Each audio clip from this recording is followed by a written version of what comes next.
समस्तीपुर जिले में सफेद पोशे के संरक्षण में फल फूल रही दबंग भूमाफियाओं ने अपना अलग साम्राज्य कायम कर रखा है, जिसकी एक तस्वीर जिले के मुसरीघरारी थाना क्षेत्र के ग्राम बिशंभरपुर एलोत से सामने आई है, जहां एक दबंग भाई डॉक्टर नसीम, पूर्व राजद जिला अध्यक्ष समस्तीपुर ने अपनी सगी एकलौती चचेरी बहन जबीन फातिमा वो अपनी सगी चाची अजीज फातिमा उर्फ नेमत के हिस्से की सम्मिलित पैतृक संपत्ति लगभग 150 एकड़ जमीन हड़पने की नियत से जबीन फातिमा के पिता स्वर्गीय अहमद इसहाक एवं अपने सगे भाई स्वर्गीय नैर आजम उर्फ शमीम की हत्या तक साजिश पूर्ण तरीके से करवा चुके हैं, जिससे संबंधित नगर थाना कांड संख्या 417/1987 एवं माननीय उच्चतम न्यायालय में लंबित आपराधिक अपील नंबर 870/2018 आज तक लंबित हैं। जबीन फातिमा ने बताया कि उनके दादा स्वर्गीय अहमद यहिया बाबू एवं उनकी दादी स्वर्गीय अनीस फातिमा जो भूतपूर्व जमींदार थे, जिन्होंने अपने पीछे कई जिलों में सैकड़ों एकड़ जमीन जायदाद छोड़कर इंतकाल किए, जिसके बंटवारा के लिए जबीन फातिमा वो उनकी मां ने मोहम्मद खुर्शीद अहमद उर्फ डॉक्टर नसीम एवं अन्य के खिलाफ बंटवारा वाद संख्या 129/2004 व्यवहार न्यायालय समस्तीपुर में दाखिल किया, जिन सभी जमीन जायदाद पर दिनांक 14 फरवरी 2007 को दोनों पक्षों के सहमति के आधार पर वाद के अंतिम निस्तारण तक अस्थायी रूप से इंजेक्शन लगाया जा चुका था, लेकिन डॉक्टर नसीम ने भ्रष्ट तरीके से अपनी ऊंची पहुंच के बदौलत न्यायालय के आदेश का जानबूझ। अब बताया जाएगा कि आपके साथ क्या घटना हुई है, आप क्यों न्यायालय गई थी? जी, हम न्यायालय गए थे। मेरा नाम हुआ जबीन फातिमा, जबीन तारीख। मेरा पुश्तैनी मकान हुआ बिशंभरपुर एलोत, थाना मुसरीघरारी, जिला समस्तीपुर। मेरे दादा का नाम हुआ अबू फैजाद अहमद एलिया, जो बिशंभरपुर एलोत के निवासी थे, जिन्होंने अपने पीछे तकरीबन सैकड़ों बीघा ज़मीन छोड़कर गए और वो और मेरी दादी अनीस फातिमा दोनों की बोनूसी जायदाद थी हम लोगों की, जिसका बंटवारा नहीं हुआ था। मेरे दादा और दादी को औलाद की शक्ल में, पुत्र की शक्ल में 2 पुत्र और 1 पुत्री हुए। बड़े मेरे चाचा थे जो डॉक्टर नसीम के वालिद हुए, डॉक्टर नसीम मुसरीघरारी, उनके पिता हुए, उनका नाम था अबू शागिल अहमद इस्माइल, और दूसरे अहमद इसहाक हुए, जिनकी मैं इकलौती बेटी हूँ। हम दोनों माँ बेटी ने मिलकर 1/7/2004 को बंटवारा मुकदमा 129/2004 प्रतिवादी संख्या 1 जो डॉक्टर नसीम मोहम्मद खुर्शीद आलम डॉक्टर नसीम शाद हुए। ऐसे तो उनके कई नाम हैं, कितना नाम मैं बताऊं।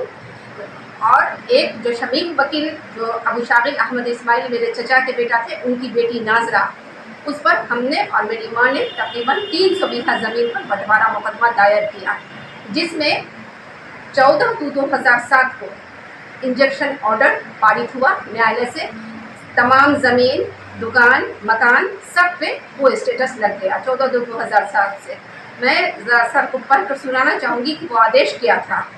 वो आदेश था कि उभय पक्षों के निषेधाज्ञा आवेदन पर सुनवाई के क्रम में उभय पक्षों ने सहमति व्यक्त किया है कि यदि दोनों पक्षों के विरुद्ध विवादित ज़मीन पर निषेधाज्ञा लगाया जाए तो उन्हें कोई आपत्ति नहीं है, जिसके संबंध में उनके द्वारा अलग अलग आवेदन पत्र दिया गया है। मतलब हमने भी दिया आवेदन निषेधाज्ञा के लिए और प्रतिवादी लोगों ने भी दिया गया है। उभय पक्षों के द्वारा दिए गए आवेदन के आलोक में point to be noted sir, उनकी सहमति से, मतलब मेरी भी सहमति थी और प्रतिवादीगण की भी सहमति थी, डॉक्टर नसीम की, उनकी सहमति से वादग्रस्त एराजी एवं रिहायशी मकान, जिसका विवरण वाद पत्र के मत संख्या 2/4 में दिया गया है, जिससे उभय पक्षों के विरुद्ध वादग्रस्त एराजी को अंतरण करने, उसकी भौतिक संरचना में परिवर्तन करने, रिहायशी मकान को गिराने तथा उसकी भौतिक संरचना में परिवर्तन करने से उभय पक्षों को रोका जाता है तथा वाद के अंतिम निस्तारण तक यथास्थिति बनाए रखने का आदेश दिया जाता है। तदनुसार उभय पक्षों के द्वारा दाखिल निषेधाज्ञा आवेदन का निस्तारण किया जाता है। ये 14/2/2007 का माननीय न्यायालय का ऑर्डर था। इन्होंने प्रतिवादीगण ने क्या किया कि इसकी डिसओबीडियंस किया, जानते बूझते उसकी अवहेलना कर रहे थे। दिनांक 15/8/2025 को मुझे मालूम हुआ, मैं गई ऑन स्पॉट 15 जुलाई 2025 को, तो हम गए वहाँ और वहाँ से फ़ोटो के साथ जितना प्रूफ था लगाकर हमने contempt petition civil number 1/2025 under order 39 rule 2A CPC के तहत माननीय न्यायालय में दिनांक 2/8/25 को दाखिल किया। सब्जेक्ट 5 के यहाँ, श्रीमान सब्जेक्ट 5 के यहाँ, जिसमें आज दिनांक 27/8/2025 को तारीख थी।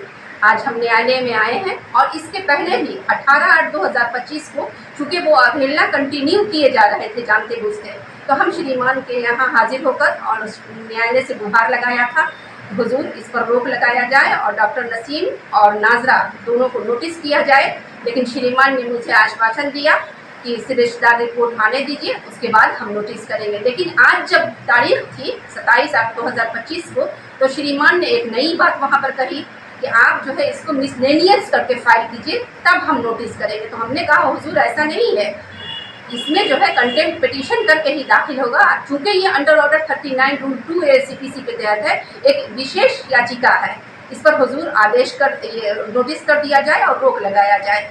हमने तो श्रीमान से अनुरोध कर दिया है, अब देखते हैं कि श्रीमान क्या करते हैं। मुझे न्यायालय पर भरोसा है कि श्रीमान ज़रूर न्याय करेंगे हमारे साथ। और डॉक्टर नसीम की जो मतलब उनकी जो हैबिट है, वो ऑलरेडी इस ज़मीन के चक्कर में ये जो बंटवारा मुकदमा हम लोगों ने किया है, इससे पहले 2 मर्डर हो चुका है और हमारे जान का खतरा है। एक मेरे पिता अहमद इसहाक का मर्डर कर कर और इन्होंने जाली डेथ सर्टिफिकेट भी एक नहीं 2 जाली डेथ सर्टिफिकेट जो यहाँ समस्तीपुर कोर्ट में लगाया है, वो दिनांक 23/4/71 का डेथ सर्टिफिकेट है, जिसमें मृत्यु की तिथि 23/4/71 है। ये इन्होंने प्रोड्यूस किया हुआ है ऑलरेडी, जिसकी कॉपी हम मांग रहे हैं, सर्टिफाइड कॉपी आज तक न्यायालय द्वारा मुझे प्राप्त नहीं कराई गई है।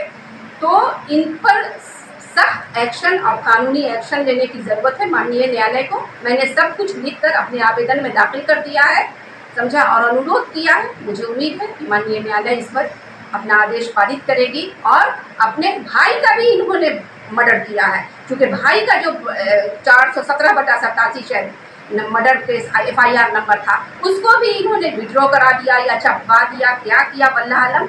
उसको मैं क्यों बोल रही हूँ कि इन्होंने मारा, इसलिए बोल रही हूँ कि उनके नाम की जो ज़मीन, चाहे फर्जी तरीके से हो चाहे जैसे भी हो, उसका भी एक किस्सा है। उस ज़मीन को भी इन्होंने अपने और अपने बीवी के नाम करा लिया है, जबकि उसूलन और हक क्या है, राइट क्या बनता है कि उसकी बेटी का होता, नैयर आज़म की बेटी का होता, नाजरा का। इन्होंने अपनी बीवी और अपने नाम से ज़मीन को फरकेट कर